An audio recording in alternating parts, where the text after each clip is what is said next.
Well, hello everybody, and welcome to another episode of Mind Science TV. I have, as always, a really interesting person, but this one might surprise you. We're not talking to a therapist today. We're talking to someone who has experienced therapy and actually is becoming a really good contributor to therapy herself. I'd like to introduce you to Karen Tyrell. Karen, hello and welcome to Mind Science TV.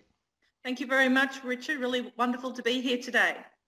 Now, everybody, you can see that Karen is not looking as crisp in her image because the internet is not on our side today. And no, she hasn't. We haven't airbrushed her specially to make her look younger. She just looks terrific.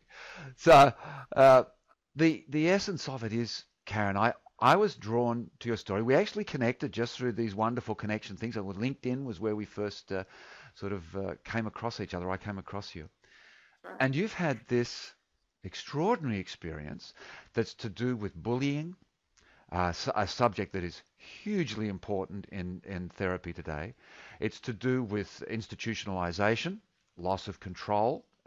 It's to do with mental instability and the nature of a lot of my listeners are interested in talking about neuroscience and how the brain holds itself together sometimes, but sometimes it doesn't hold itself together at all. And by golly, you've gone through it all. And I really want to share, I want to have therapists listen to people who experience therapy. And I can't think of anyone better than you to do so, because you have written 2 wonderful books that people can work with and refer to, Me and Her, and then more recently, Me and Him. And we'll show those and talk a bit more of those as we go along.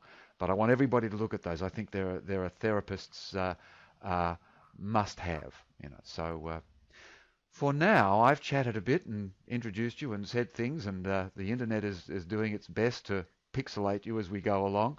But it's your story that's most important. So, Karen, I don't know, just ease us into this experience a little bit, if you would. Tell us a bit. Where did it all start? What happened, for goodness sake? Okay. Well, I'm an Australian teacher. I was teaching in Brisbane, and I had a class of year 2s. I was teaching gifted and talented class, and one day some very angry parents came to my classroom with the deputy to say that the child will be in my class. But the parents did not want the child in my class. Oh, dear. And they made it very, very clear that they were going to do everything they could to convince me, the school, the education department, to get them out of my class. But unfortunately, there wasn't any room in the other classes. So that was basically the issue. And from then on, every day, these parents and the child, who was a major behaviour problem, made my life hell.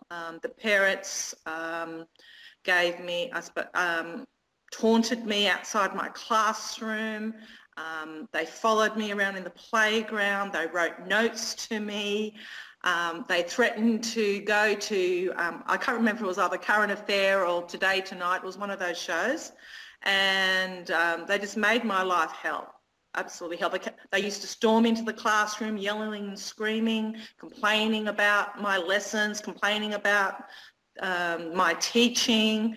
It just went on and on and on for over a year. Oh God, Karen! I mean, I've read the book, and yeah, but hearing you say it again, oh, I don't know. Everybody out there who's listening, just take a big sigh of empathy and sympathy.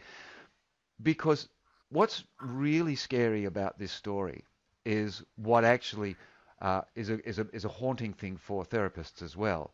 Is that we get young people, we get teenage people, and who come in with all these problems, and sometimes we'll say, well, we best meet the family, and the family comes in, and we go, oh, I see, because certainly there's I mean there are disorders, there are mental disorders, opposition defiant disorder, and conduct disorder, and a few things.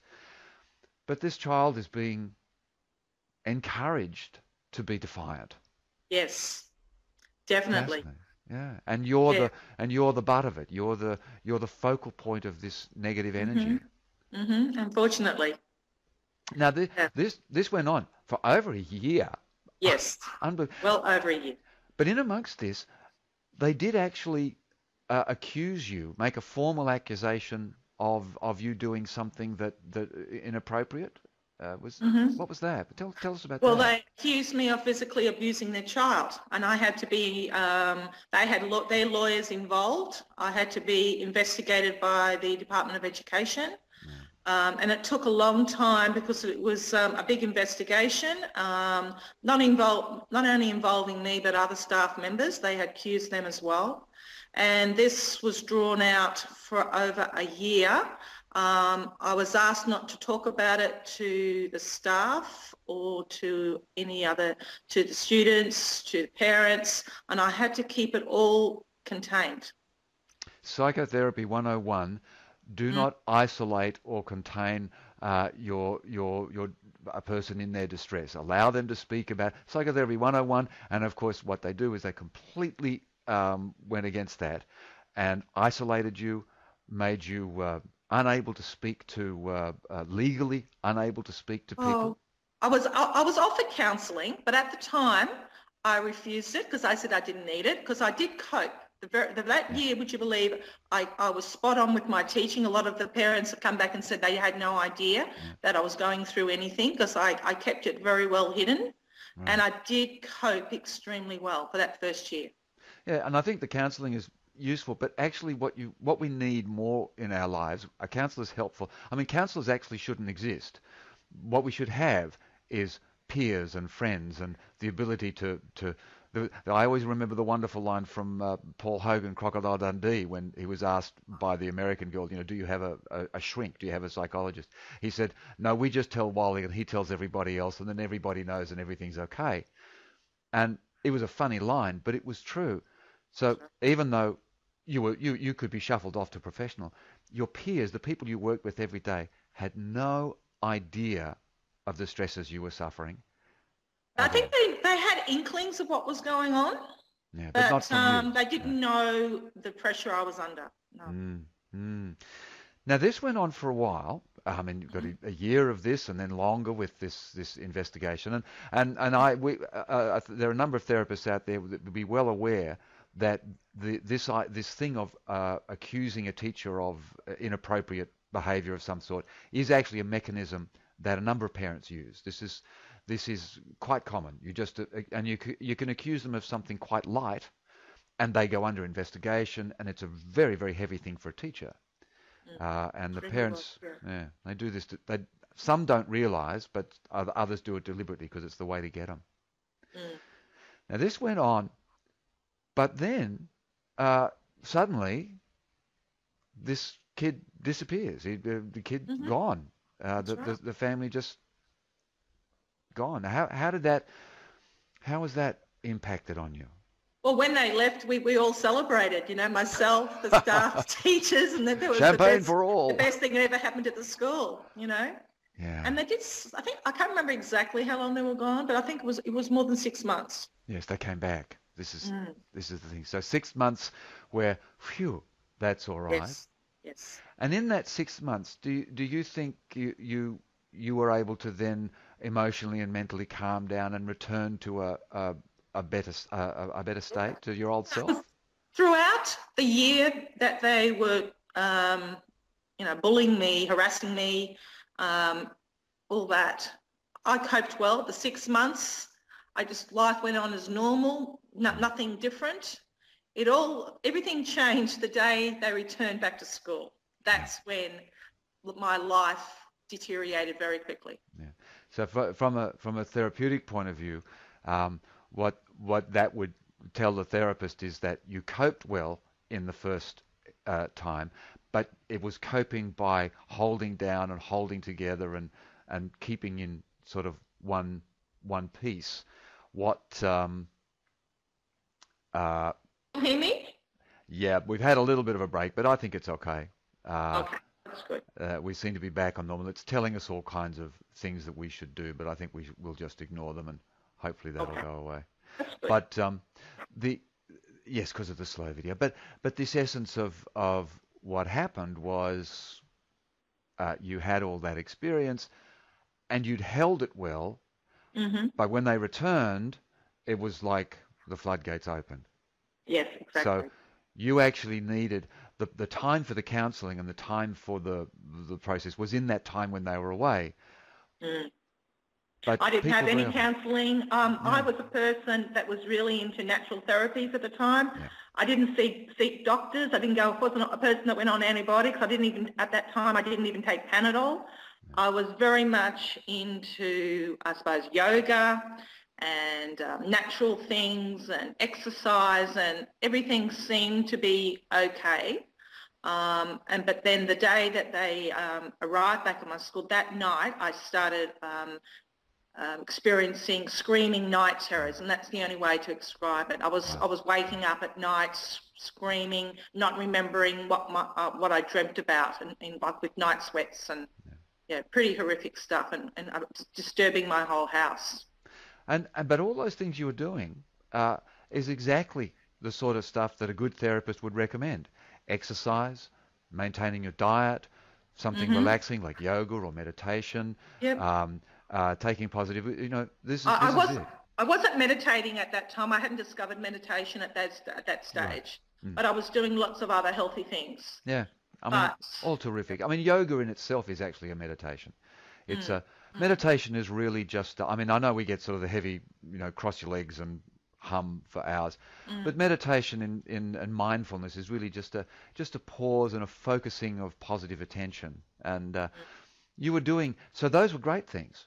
Uh, well self-medicated, yeah, self done.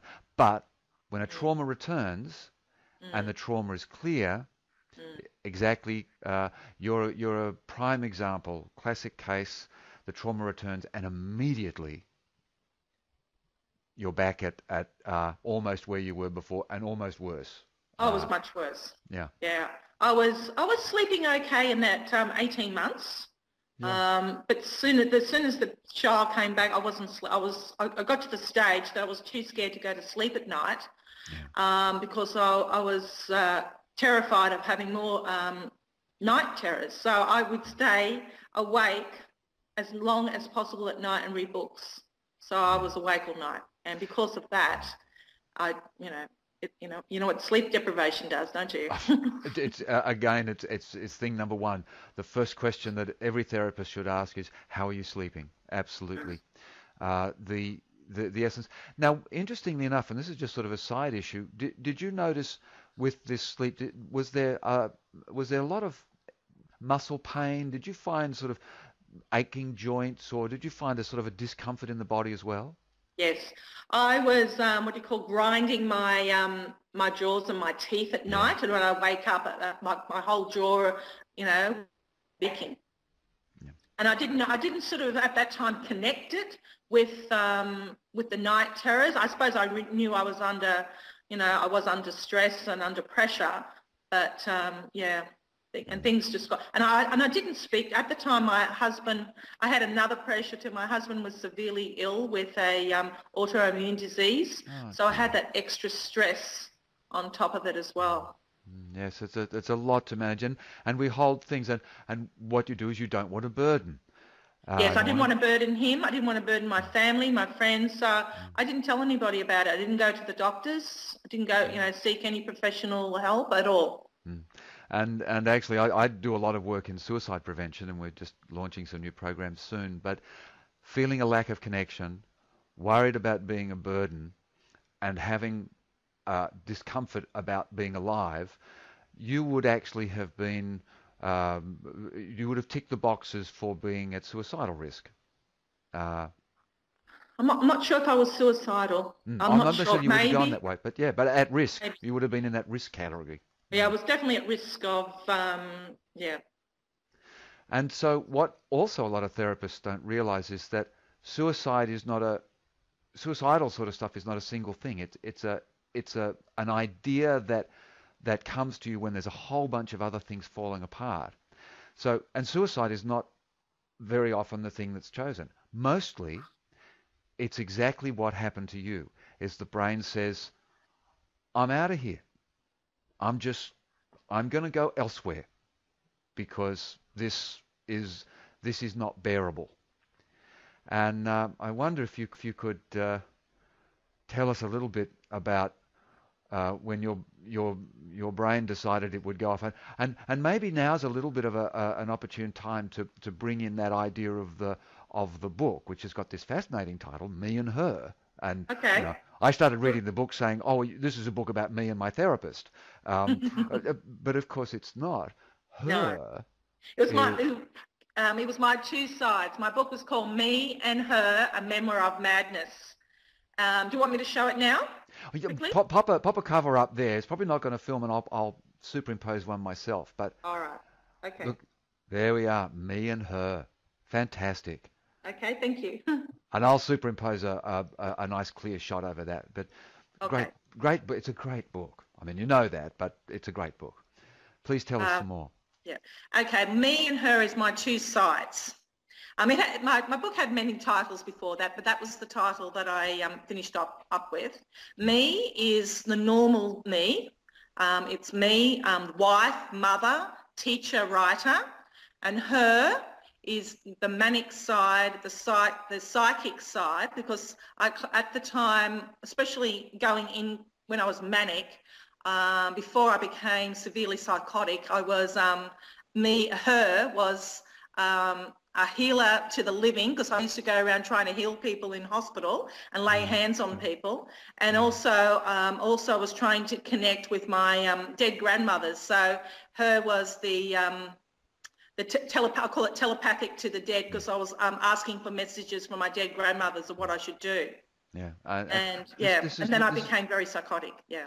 Yeah, this is not uncommon, and it's not that it's a negative thing. And I don't think the intuitive area is something we need to know a lot more about. We still can't sort of put our scientific finger on it, and actually it's why I went into neuroscience in the first place, because I felt and have had what could be described as sort of a clairvoyant type of experience, and I thought, well, I'm just an ordinary person, so this isn't weird. Let's go find out what it is, and we're coming down to some really good understandings. But from the therapeutic point of view, you tried to take this disintegrating brain, this brain that was losing its connections and losing things, and create something positive out of it.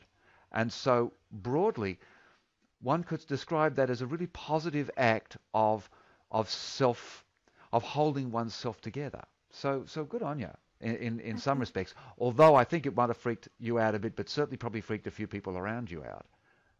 Oh, definitely. Especially my husband and my poor kids. They really went through hell, Yeah. because I was doing some quite strange things in the house, turning on the TV and trying to get messages from the TV and from the computer, and talking, and waking up at 3 o'clock in the morning screaming the house down, and all sorts of things. Yes, it gets all a bit wild and loose. It's not a controlled. It's not a controlled or things. I mean, I actually just was speaking to someone recently who also talked doesn't about Me and Her, but talked about it in relation to her things, which is great, because dividing the two, it's not a schizophrenic event. What it is, it's separating the problem from you, which is exactly again a really good intuitive process. You're a good intuitive therapist. Cut out a lot of study. You did really well. Now, what went on from there? So there you are. You're starting to go down. Now these people are back. You're starting to do things which are now self-generating. So it's not even these people that are specifically doing things. You're No. now in a cascade of kind of falling apart, really. What is it? Is that a good word to use? Am I? Yeah, well, yeah, decline and disintegration. One of the publishers that read my book earlier, that's the way that she described my book. She asked me if I could write 6 or 7 chapters on to show my decline and disintegration, because previously to that I had flashbacks, and she said the reader would really want to know in detail how you changed step by step. Yeah. So I use those words, decline and disintegration, because that's what happened, Normal, how me, the normal functioning me became her, and I wasn't functioning well because I was only sleeping averaging 1 to 2 hours sleep a night. It's very dangerous. And during the day I was just so awfully tired, and 1 minute very anxious, another moment very manic. Yeah. And I mean, very high and happy too. So I well, sort of used to change between those sort of two personas, you know. yeah, so this manic sort of thing. I mean, for those that are listening, we're talking about disruptions to the dopamine system. We're talking about disruptions to the serotonin system. We're talking about disconnects in the prefrontal cortex and loss of useful function of the dorsolateral prefrontal cortex, and so the prefrontal cortex and the midbrain sort of fighting with each other and rising and falling. So those midbrain emotional, automatic things, feeling terrible, terrible, terrible, then feeling fantastic, fantastic, fantastic, Yes, and I can something relate. that is often described as a bipolar condition. Did Yes. anybody describe that your condition as that, or what did they talk about it in? Well, earlier I was on holidays in Sydney, and I was you know not sleeping, screaming out at the middle of the night at the house where I was staying, and all I was talking about is intuition. Intuition was like my key word that I locked in, and I was talking about that, mentioning a word about every second sentence. Right, yeah, And my husband said, "There's something wrong with you." And I said, "I'll prove there's nothing wrong with me. Let's go to the hospital." It was my idea to go to the hospital to prove him wrong.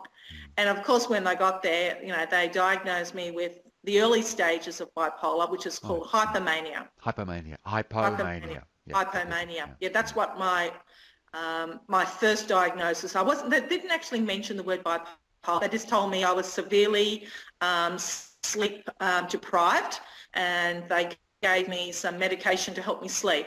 And that's how it all started. That was the very first diagnosis. yeah. So Mm. so what one might describe, a therapist might say, a bipolar-like, bipolar, as you say, early stages or fringes of. Mm. Um, So, and when we talk about bipolar and we talk about psychotic behavior, there's the neurobiological stuff of that is quite complicated, but very interesting. And you don't really have to have uh, anything wrong with your brain at all for when these things get out of balance and get out of whack, for things to start, behaviors to start to become very peculiar. Mm. Repetitive behavior. I mean, Mm-hmm. this is very much things like ADD has that, OCD has that, autism has that, and it's all to do with. So we begin to have these spectrums and tastes of things emerging in essentially a neurobiologically sound woman. Mm. And now you actually at some stage again, suicide wasn't in your thinking, but getting the hell out of there was. So Yes. you're a great example that suicide is. I mean, it's probably 1,000,000 to 1 of emotional episodes to suicide. So, uh, Mm. but again, that thing of I'm out of here, and you Mm. just got out of there, and you found yourself out of town on your Yep. own. Tell us Yep. about that. Well, after, I had the worst screaming night terror. It was always seemed to be 3 a.m. seems to be the time. And that night, my Wow. my two kids came out of the room crying and upset. My husband was in shock and in horror. And I knew, I could see by their faces I was putting them through hell. And I needed to get away. So the next morning I packed my bag and escaped to a motel. I didn't tell them where I was going, but I almost felt they were relieved. But the funny thing is, I knew at that time I was driving, I was getting speeding tickets every second, not every second day, but, quite often. Good I don't enough, think yeah. I had very little points left on my license, and I had enough sense not to take my car, not to drive, and I got a taxi to the motel. So that's one sensible thing I did. Interesting. Interesting. In Mm. amongst all that, this is Mm. the brain isn't lost. It's just disintegrated, Yes. and we require our brain, a number of different parts to all come together and help each other. And this is the sort of the family of neuroscientists that I'm involved with. Is we talk about the brain as a multifaceted mechanism that seeks to connect and help, and it's a very caring organ. It just sometimes, like anything that becomes dysfunctional, when it starts to fall apart, it gets angry, it gets confused, uh, but you had these little glimmers of Mm. sensibility, Yes. and so it's an extraordinary. Even amongst all that disturbance and disruption, Yep. you still manage to do that. This is this is just something to listen to. So there you are. You're in a hotel room. Mm-hmm. You've tried to not be a burden to anybody. You've not told them where Mm-hmm. you are, which of course Mm-hmm. sensibly is a stupid thing to do, but there's a way of it. You're you're in this hotel room Mm-hmm. on your own, Mm-hmm. disintegrating. But I was writing. So I discovered writing. I was writing my story because I knew my story was interesting, and hopefully that I thought other people might want to read about it. So I was writing my memoir then. Ah. In the motel room, I was writing furiously every day. So for all the therapists who are out there going, journaling, narrative And therapy, yes. excellent. There you are, intuitively, your system, your sensitivities, your sensibilities were you have a good automatic, um, you're a good woman. You had a good life. You've worked some things out, and these things shone through. Fantastic. So you're there writing, and that's a great vent, and that's we all know how, and that's doing. But And I still, was, you're in a hotel yeah, room on your own. yeah, I was exercising too. I was getting up at, mainly 6 o'clock, 6:30 at night and walking every morning. Very I good. was eating a very healthy diet, Very good. Yeah. mainly all vegetables and fruit and things. Wasn't eating very much though. Yeah. I did lose an awful lot of weight in that week because I was eating very healthy food, but only very small portions. Yeah. Yeah. And I was equating anything not healthy as that food was dirt. I don't know if I didn't mention that in my book because my book could have been 3 times longer. Oh, God, yes, I bet. Yeah, I'm sitting there reading and I'm thinking, what there's a about, lot of there's, details that I didn't write in my book. yeah, yeah. And in fact, it's actually a very healthy thing. We could all do very well with thinking that a lot of the food that is made available to us in our community is dirt. Yep. So again, a sensibility, but in the Yeah. disintegrated state, it's confused. Yep. So I don't know. Yeah. And I had an interesting way of watching television that time too. Oh yeah. I used to watch television with the volume off. That's probably a good idea too. Yeah, because sound was just too invasive in my mind, and too pressured. Made me feel too pressured. So I used to just watch the TV but with no volume. For those listening, the autistic type of brain, the ADD type, ADHD type of brain, where sounds are very disturbing. Yes, sound was very disturbing. Yep. Very good. So these things.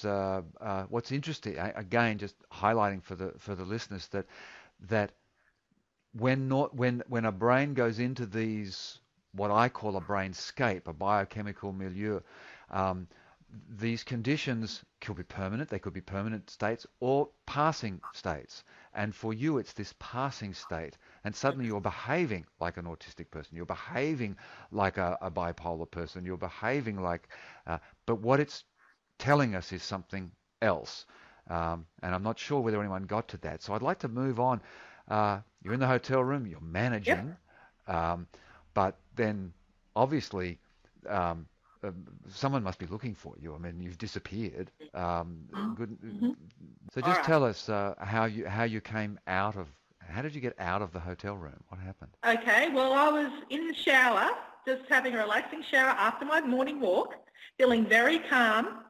And then the next minute, I get some knocks on the glass, on the window, because the window was on the outside, right. and calling out, and police said, and calling out a name which wasn't my name, but then I remembered later that was the name that I had signed on at the motel. I sort of forgot for a while because I went under a false name. Samantha Howard was my false name. Oh, you, So they were you saying, look more like a Samantha Karen. Howard, let us in. It's the police. It was the police at the door. Wow. And they said, you know, I'm naked, I'm in the shower. So, you know, I made them wait for about a good 10 minutes. Right. And I got dressed. I actually washed and dried my hair. I got dressed. I put on my best clothes because I knew this wasn't going to end well. So, and I wore red because that time I was very much into colour therapy. And I knew that I needed to wear red, the colour of power, because I'll need some power today facing the police when I open the door. Yeah, yeah. So I wore red. Yeah. So a red jumper and pants with a red stripe. I remember that. So the door opens to a lady in red, and yeah, with a big smile on her face. Oh no, actually, probably no, I was shaking at that. Would have been anxiety first and a smile later, maybe. Yeah, That was, But there was not only there was 2 police officers, 2 ambulance officers with rubber gloves, holding their rubber gloves, you know, their hands up high. Wow. And 2 people in plain clothes that I later found that one was a nurse and one was a doctor from the local hospital. Right, right. So it was a party of 6. And off you went somewhere. Yeah, yeah. Well, they interviewed me first, asked me a lot of questions which I didn't want to answer, and then off we went in an ambulance off to the hospital. Yeah, and you were restrained in the ambulance, I understand. Was I restrained? I think I made a joke about restraining because I don't think they would. I was actually sat in that special chair at the back of the ambulance. I don't know if they still had those. I imagine they do. Yeah. And I made a joke about where's my handcuffs because I was trying to make jokes with them to make them laugh. So I thought if they laughed, then I would laugh. And laughter is interesting. Ramachandran, a lovely neuroscientist, said that amongst the variety of things that laughter can be, one thing is it's an indication that everything's okay. Yes. And so we very often use laughter in very difficult circumstances, and at funerals people laugh, you know, and they go, oh, that's terrible. But actually, no, you know, it's again, a good, intuitively sensible way to try and lift, because when you laugh, you lift your dopamine, you lift your serotonin. You're a clever girl again. There you were. You didn't even know it. Well done. But then you ended up, you were institutionalized? Oh, yes, I was in a public hospital at first. My husband, they let my husband know that I was in hospital, that they had found me, and he came in and I just said, get me out of here, and I rang. I had my mobile phone, so I was at the hospital. I rang about half a dozen people, including my psychologist, because I had already started seeing the psychologist after my first diagnosis of hypomania. Right. And I rang him to say, you know, I rang them all. You're giving messages, get me out of here. I don't like this place, because it was a very, it was a very, very stressful place, being in the hospital wing with other psychiatric patients, because I thought that I wasn't like them at all. Well, I think this is something that's really important, Karen, and important for therapists to know, and it's the enormous difficulty we have with mental health. I mean, I think we've reasonably established that you have a success, you know, normally functioning brain that is in a dysfunctional period, and yet you're now corralled with people. You've been trying to eat, trying to exercise, trying to figure out some way to create a positive demeanor, but now you're in a very sterile, I imagine it was fairly rigid in it. Was it routine? Did you have... I was in the public hospital, luckily only for one day. Okay. Okay, so I was in there from early in the morning to late at night, and then I was transferred to a private hospital. And what was the difference between the public and the private hospital? Was it chalk and cheese? It took me a while to appreciate the beauty of the private hospital, because I still thought I was a prisoner, incarcerated. I called myself incarcerated and I refused to leave my room. I did have my own room at the private hospital, but I was absolutely terrified of leaving the room, and I wouldn't leave. I wouldn't go to the to the dining room. I wouldn't, go to get my medication outside the room or, outside the room. I was just so terrified. It took me weeks before I'd leave my room. You felt less safe in care than you felt in the hotel room. Oh, in the hotel room, I was very relaxed. I was quite happy. But I was planning, would you believe, the day that the police came and took me away, that night I had planned a marriage counselling, because our marriage was not doing very well. Marriage counselling with my psychologist, which I never got to go to. On the night that if I had stayed in the motel that night, I would have been having a marriage counselling session. And at least trying starting to see if you could claw your way back. Yeah. And I was the one that had organised that too, by the way. Yeah. So how did you find the treatment? Did you? I mean, as I say, it's difficult because now you're in a very defensive, very protective, there's lots of things going on. How did they help you? Do you have any thoughts about that? Medication-wise, I was diagnosed. They told me within a couple of days that I was diagnosed. A psychiatrist came to see me. Yeah. I didn't have access to a psychologist in hospital, only a psychiatrist. He told me I had bipolar disorder, told him I needed to take medication. I refused to take it. Okay. So that was, I just refused to take it. I take anything to help me sleep, but not the bipolar medication. I refused to take that. As I warmed up to, and I became more curious of what was happening in the hospital, and I used to stand at the doorway and watch people walk past, and I used to think, oh, those people aren't so bad, I used to say they just wear their pyjamas and their tracksuits way too much, Yeah. And here was me. I was dressed to the nines, with makeup on and doing my hair and everything. And I thought, why are they wearing their pyjamas all the time, Yeah. So, and then I thought, I might just follow them and just see where they're all going, So I followed them to the dining room, and then later, I picked up some brochures on activities at the hospital, and they had a lot of fantastic activities and relaxation classes and yoga classes, which I had already loved yoga, and also lots of sort of talk therapy sessions and plans with other patients, patients talking about their plans of recovery and what they'll do when they leave hospital, and all sorts of activities. So I became more and more involved in them. And it's interesting you say the curiosity, because actually I'm encouraged by that. So this idea that curiosity as a foundation sends you off in a pathway that builds something, and you're expressing that. Wow, that's very exciting for me to hear that was the trigger for you. That's lovely. That's lovely. And I wanted to, once I was diagnosed with bipolar, I didn't know what it was. And I wanted to find out what it meant and how I became ill. And I started, I was known as the writer at the hospital. I had pages and books, pages and pages of journals, and I had a few books as well, that were like notebooks that I was writing. And I used to go around interviewing patients, nurses, doctors, and asking them, about their experiences and trying to get them to explain things to me. So. And I took, reams and reams of material that I later used when I was writing my memoir. Yeah, good on you. Fantastic. Again, good therapy and good pulling together and piecing together, finding meaning, finding a sense of place, re-establishing yourself in the environmental experience. Really cool. So how long did you how did you leave? Did you choose to leave? Was it a... Well, I was on an involuntary treatment order, okay? Right. So I wasn't allowed to leave until the hospital deemed me well.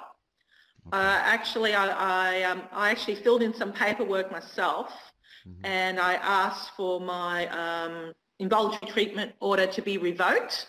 I did the paperwork. I actually went to a tribunal, and we sat there. They discussed it, and because I wasn't taking any medication, and I had improved, on Yeah. my own terms, Yeah. but I hadn't improved enough for them to let me leave. So the doctor, after the tribunal, I was absolutely distraught, and I was allowed day leave, and I ran away for a couple of hours to the shopping centre across the road, and just cried my heart out because I wasn't allowed to go home. And then and then I came back and wrote a note to my psychiatrist, and I said, "Oh, you know, I'll take your medication. Okay, I'll take it." So I did, and then I was allowed out about a week later How did you after 15. how did you find the medication? How did that affect you? Well, it made me. I absolutely hate because I was on because I was so manic, so psychotic. I was, I was in my happy place 90% of the time. Mm. And I was very, very, like I said, very, very high. It took a long time for even the very high doses to kick in. And Okay. they used to slow me down. So after they took the medication, I wasn't able to read. I wasn't able to write. All I wanted to do was fall asleep. Yeah.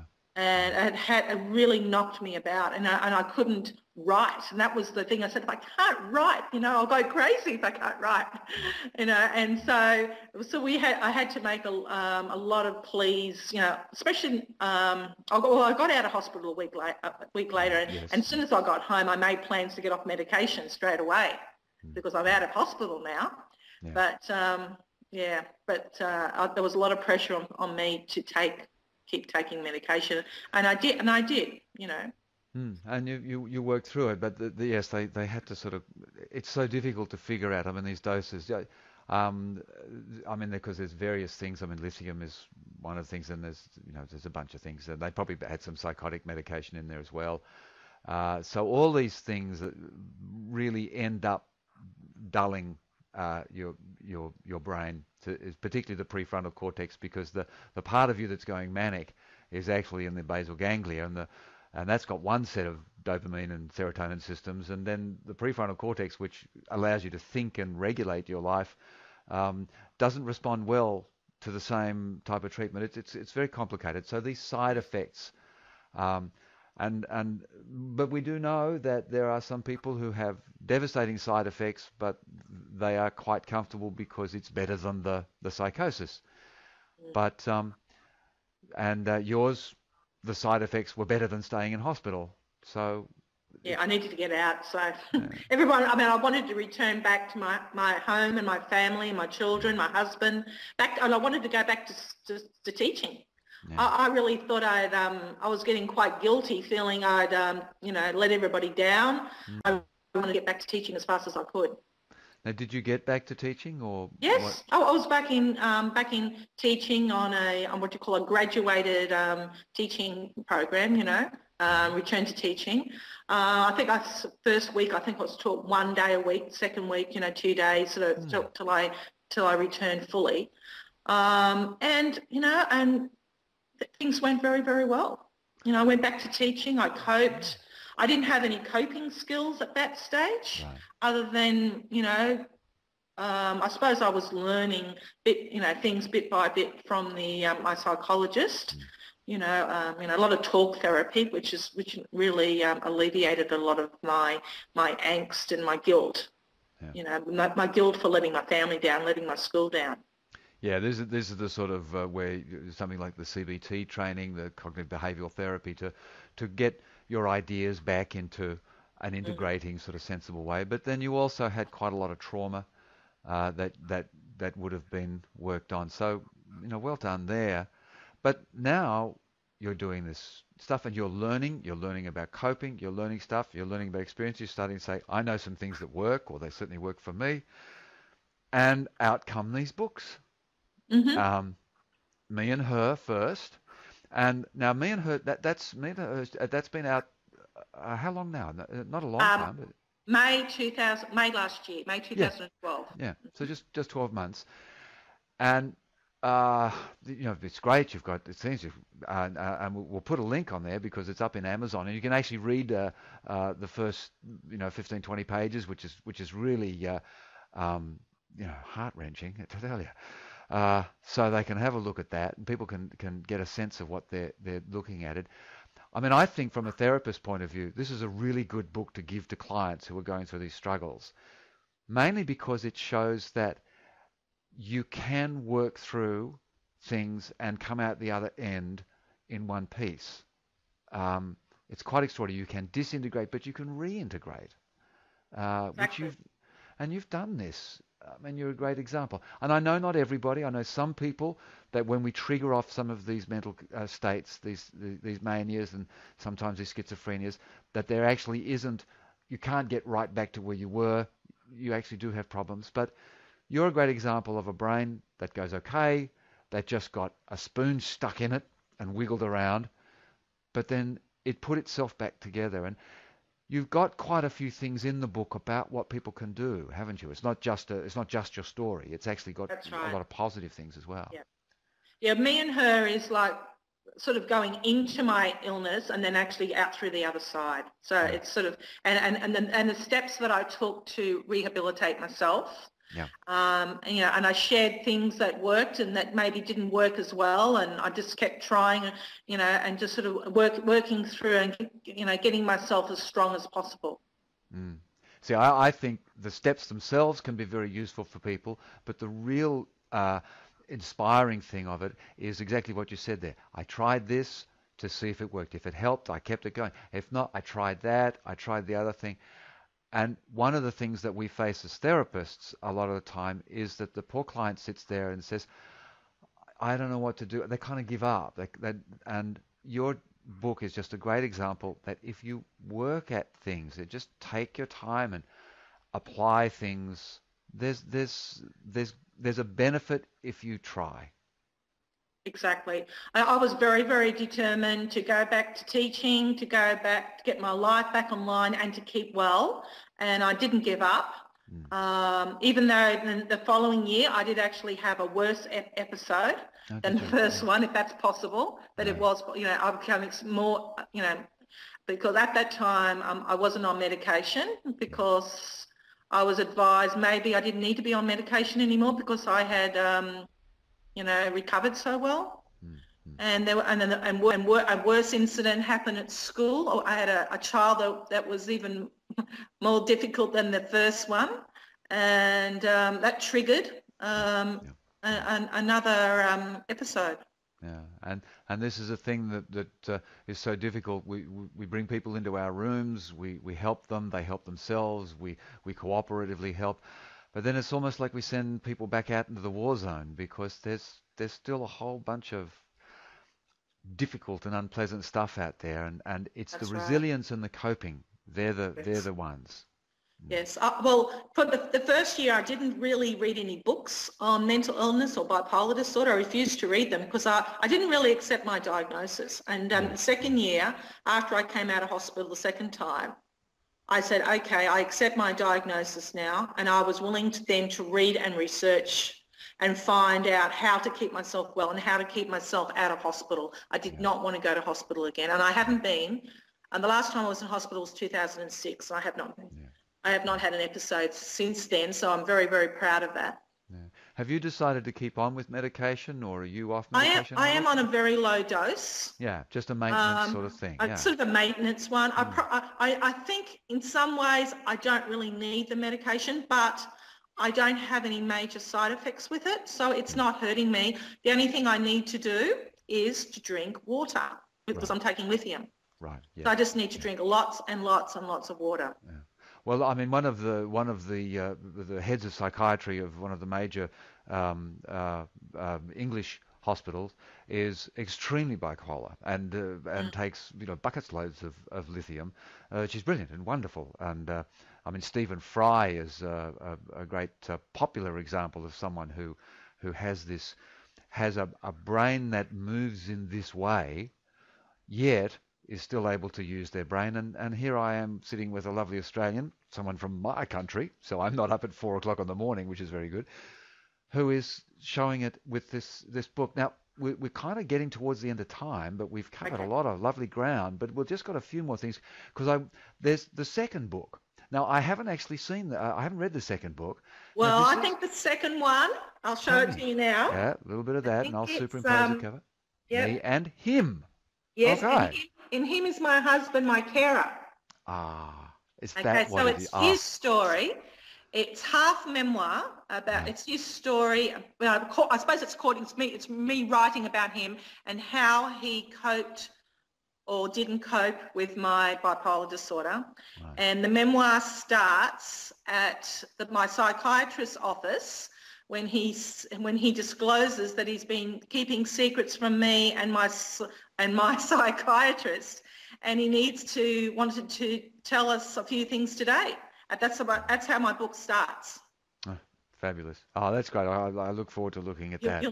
You'll need to read that because it's quite a shock, because it shocked me. And then later on that day, after the psychiatrist meeting, my husband said, I've got a few more things I need to tell you as well. Wow. And it went on, and there was a lot of, I'm just saying, I had to lock the doors and the windows because there was a lot of screaming going on in our house. Wow. That's just a clue. Yeah, I just got to thank you, on behalf of I hopefully all the people listening.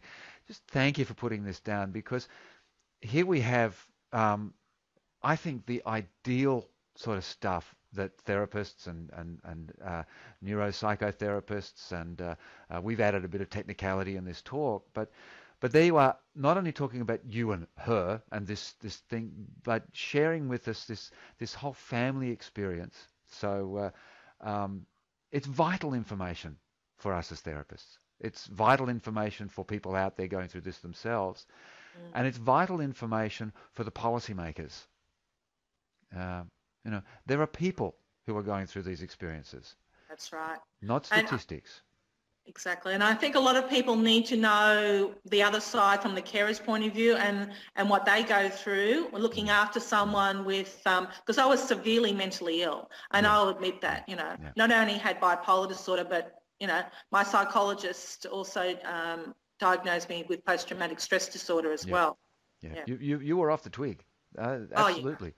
Yet there was enough activity, there was enough goodness, I don't know, it's not the right word, but there was enough sensibility in your brain that found its way out. The prefrontal cortex is an extraordinary, and the medial prefrontal cortex is an extraordinary mechanism that will dive around the brain and it will find things, but it's just really difficult when it gets disconnected. But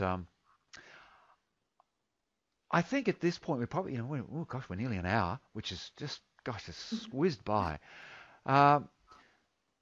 Is there anything, sort of a bit of a sum up, a bit of a final comment you want to make, or what will we do just to wrap up things? Okay. Is it you want advice to whatever therapists? You feel. Whatever. That's nice. Let's do some of that. What would you like to tell some therapists? Okay. I would like to tell therapists they should encourage their patients to have a very wide repertoire of coping skills, not just one or two, but I'm talking about hundreds. The more coping skills patients can have, the better and the stronger, so they can cope with any blip in their life or any major trauma in their life, and they will be so well equipped that they'll just keep going, and they'll be able to not only be able to keep going, but also be able to help other people going through their traumas. I think that's just such good advice. We as therapists, we kind of get into manualized therapy. We sort of follow one therapy or follow another therapy, and it's exactly that. The biggest problem with that is that things can become a bit limited, and Milton Erickson, who is a great American therapist who's passed away in the 80s, but he was treating a trauma patient who said, "Please, Milton, fix me, help me. You must heal me. You're the best psychotherapist in the world, and you're the most expert person in trauma." And he said, "No, I'm not. I'm sitting opposite the best expert in the world in trauma. And can you please tell me how you lasted this long? And I'll see if I can help you do it better." And Karen, I think you have given general public, but I think you have given therapists an insight, and by talking about yourself and talking about your husband as the carer, which I think is standard stuff. It should be just in the course. It should be in every course that's being taught. And I will talk about this in mine, and Hmm. then I talk about the curiosity approach because I think that's a great thing. Can I also just say one thing? My new Yes. book, I'll just show my book again if I can. Me Yes. and Me Him, and A him. Guide to Recovery. Yep. It's half memoir and Right. it's half of the 30 steps that I took to recover. So Yep. there's 30 chapters Yeah. of all the different techniques and coping skills that how I empowered myself to stay strong and stay well. Yeah. You really need both books. Absolutely. I'll get Yep. a hold of it as soon as I can. Okay, thank you very much. And for now, stay on. I'll stop the recording in a sec. So we'll just say goodbye, and then I'll say goodbye to you afterwards. But thank you. What can I say? That was just enthralling, and I'm sure people enjoyed a lot. And so for now, I'll just go back to the audience. And so, ladies and gentlemen out there, you're all around the world. I think whether you're here or in India or in Pakistan or in Egypt or in America and all these wonderful places, and Iceland, I think we've got a one person who listens. This story is true no matter where you are, and there is truth in this story for whatever culture you're in. I really hope you go to Amazon, have a look at the books. You'll see all the links and things around this interview. But for now, let us all say very fondly and very thankfully and gratefully a goodbye. Karen, bye-bye. Bye-bye. Thank you very much. Bye.